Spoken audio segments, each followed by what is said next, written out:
1947 August. India സ്വതന്ത്രമായി. 200 വർഷത്തെ British ഭരണം അവസാനിച്ചു. തെരുവുകളിൽ ആഘോഷങ്ങൾ പൊട്ടിപ്പുറപ്പെട്ടു. പക്ഷേ ആ ആഘോഷത്തിൻ്റെ ഒച്ചകൾ ഒരിടത്ത് ചെന്ന് നിശബ്ദമായി. കാരണം ചരിത്രത്തിലെ ഏറ്റവും രക്തരൂക്ഷിതമായ കുടിയേറ്റം ആരംഭിക്കുകയായിരുന്നു. 1 ദശലക്ഷം മനുഷ്യർ, 1 ദശലക്ഷം ജീവനുകൾ.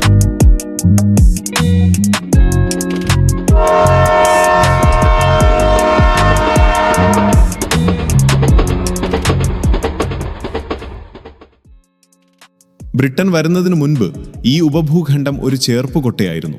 ഹിന്ദുക്കൾ, മുസ്ലിങ്ങൾ, സിഖുകാർ, ക്രിസ്ത്യാനികൾ, ജൈനർ, ബൗദ്ധർ, യഹൂദർ. ഓരോ നാട്ടുരാജ്യത്തിനും സ്വന്തം ഭാഷ, സ്വന്തം ആചാരം, സ്വന്തം ചരിത്രം. 1500-കൾ മുതൽ യൂറോപ്യൻ ശക്തികൾ ഈ മണ്ണിൽ കണ്ണുവെച്ചു. 18-ാം നൂറ്റാണ്ടോടെ ബ്രിട്ടൻ ഒറ്റ ശക്തിയായി. ചിലയിടം നേരിട്ട് ഭരിച്ചു, ചിലയിടം ഭരിപ്പിച്ചു. 19-ാം നൂറ്റാണ്ടിൽ ബ്രിട്ടൻ ഒരു കളിക്ക് തുടക്കമിട്ടു, ഒരു അപകടകരമായ കളി. ഇന്ത്യക്കാരെ അവർ മതമനുസരിച്ച് തരംതിരിക്കാൻ തുടങ്ങി: ഹിന്ദു, മുസ്ലിം, സിഖ്.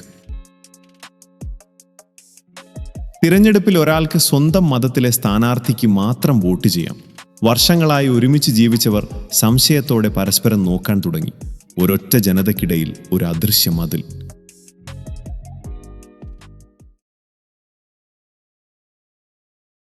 ഇരുപതാം നൂറ്റാണ്ടിൽ ഒരേ ഒരു ആഗ്രഹം: സ്വാതന്ത്ര്യം.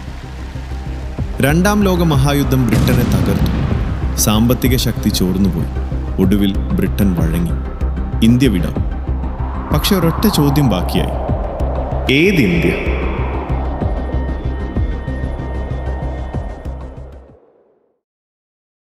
ഒരു ഭാഗത്ത് ഗാന്ധിജി, നെഹ്റു. ഒരൊറ്റ ഇന്ത്യ, ഒരൊറ്റ ജനത, ഒരൊറ്റ ദേശം. മറുഭാഗത്ത് മുഹമ്മദ് അലി ജിന്ന. ആ മുറിവ് ഉണങ്ങില്ല. ഈ ജനത ഇനി ഒന്നിക്കില്ല.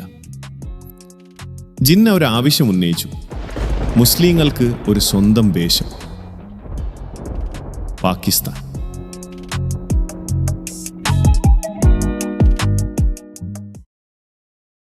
ആയിരത്തി 1946 മുതൽ 47 വരെ വർഷത്തിൽ ഇടതടവില്ലാതെ കലാപങ്ങൾ, ചോര, കണ്ണുനീർ. ബ്രിട്ടൻ ധൃതി വെച്ചു. 1947 ജൂൺ ബ്രിട്ടീഷ് വൈസ്രോയി ഒരു പ്രഖ്യാപനം നടത്തി: ഓഗസ്റ്റിൽ ഇന്ത്യ സ്വതന്ത്രമാകും. ഹിന്ദു ഇന്ത്യ, മുസ്ലിം പാകിസ്ഥാൻ. അത്രേ പറഞ്ഞുള്ളൂ. എങ്ങനെ വേർതിരിക്കും? ആർക്കൊക്കെ ഏതു ഭൂമി, ഏത് ഗ്രാമം, ഏത് നദി? ആ ചോദ്യങ്ങൾക്ക് ഉത്തരമില്ലായിരുന്നു. ഒരു അതിർത്തി കമ്മിറ്റി ഉണ്ടാക്കി. പഴകിയ ഭൂപടങ്ങൾ, തെറ്റായ സെൻസസ് കണക്കുകൾ. ഈ മണ്ണ് ഒരിക്കലും ചവിട്ടി നോക്കാത്ത ആളുകൾ. 5 ആഴ്ച, കേവലം 5 ആഴ്ച കൊണ്ട് ഒരു ദേശത്തിൻ്റെ ഹൃദയം പിളർത്തി. ബംഗാൾ, പഞ്ചാബ്, അസം, ഈ 3 പ്രവിശ്യകളിലൂടെ ഒരു വര വരച്ചു. ആ വര ഒരു ഭൂപടത്തിലെ വെറും വരയായിരുന്നില്ല. ആ വര ജീവിതങ്ങളിലൂടെ കടന്നുപോയി. ആ വര വീടുകൾ, ഗ്രാമങ്ങൾ, കുടുംബങ്ങൾ തകർത്തു. കമ്മിറ്റി ജോലി ചെയ്യുമ്പോൾ തന്നെ ആളുകൾ ഓടാൻ തുടങ്ങിയിരുന്നു. ഞാൻ ഏത് ഭാഗത്താകും? ഈ ഊര് ഏത് രാജ്യത്താകും? ആർക്കും അറിഞ്ഞുകൂടായിരുന്നു. ഭയം കൊണ്ട് ചിലർ കുടുംബത്തെ 2ആയി പിരിച്ചു. ഭാര്യമാരെ, മക്കളെ, സ്വന്തം ജനത്തെ സുരക്ഷിതമെന്ന് തോന്നുന്ന ദിക്കിലേക്ക് പറഞ്ഞയക്കേണ്ടി വന്നു. ഓഗസ്റ്റ് 17 സ്വാതന്ത്ര്യം കിട്ടി 2 ദിവസം കഴിഞ്ഞ് ആ ഭൂപടം ആദ്യമായി ലോകം കണ്ടു. പഞ്ചാബ് 2ആയി, ബംഗാൾ 2ആയി, കിഴക്കൻ പാകിസ്ഥാൻ, പടിഞ്ഞാറൻ പാകിസ്ഥാൻ, ഇടയ്ക്ക് ഇന്ത്യ. ഒരേ ദേശം, ഒരേ ഭാഷ, ഒരേ ചരിത്രം. ഇപ്പോൾ 3 കഷ്ണങ്ങൾ. 2 വർഷം കൊണ്ട് ലക്ഷക്കണക്കിന് ഹിന്ദുക്കളും സിഖുകാരും പാകിസ്ഥാൻ വിട്ടു. ലക്ഷക്കണക്കിന് മുസ്ലിങ്ങൾ ഇന്ത്യ വിട്ടു. നൂറ്റാണ്ടുകളായി ജീവിച്ച ഗ്രാമങ്ങൾ ഒറ്റ രാത്രി കൊണ്ട് ഉപേക്ഷിക്കേണ്ടി വന്നു. ലാഹോർ, ഡൽഹി, കൽക്കത്ത, ഢാക്ക, കറാച്ചി, ഈ നഗരങ്ങൾ ഒരു ദിവസം കൊണ്ട് അന്യമായി. ബ്രിട്ടൻ പോയ ശൂന്യതയിൽ ആരൊക്കെ ഒളിഞ്ഞിരുന്നു? ആ കുടിയേറ്റ വഴികളിൽ കൂട്ടക്കൊലകൾ നടന്നു.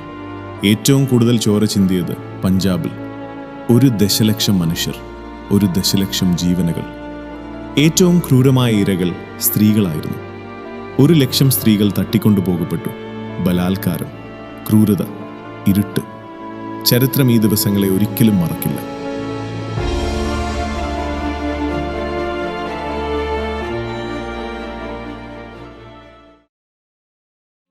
1971 കിഴക്കൻ പാകിസ്ഥാൻ ഒരു പുതിയ ദേശമായി.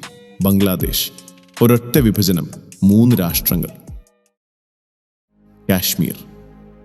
കാശ്മീരിലെ ഹിന്ദ് രാജാവ് ഇന്ത്യ ചേർന്നു. പക്ഷെ ആ ഭൂമിയിലെ ഭൂരിഭാഗം ജനങ്ങൾ മുസ്ലിങ്ങൾ. ഒരു ഹിതപരിശോധന നടത്തും. ജനങ്ങൾ തീരുമാനിക്കും. 2026 ആ ഹിതപരിശോധന ഇന്നും നടന്നിട്ടില്ല.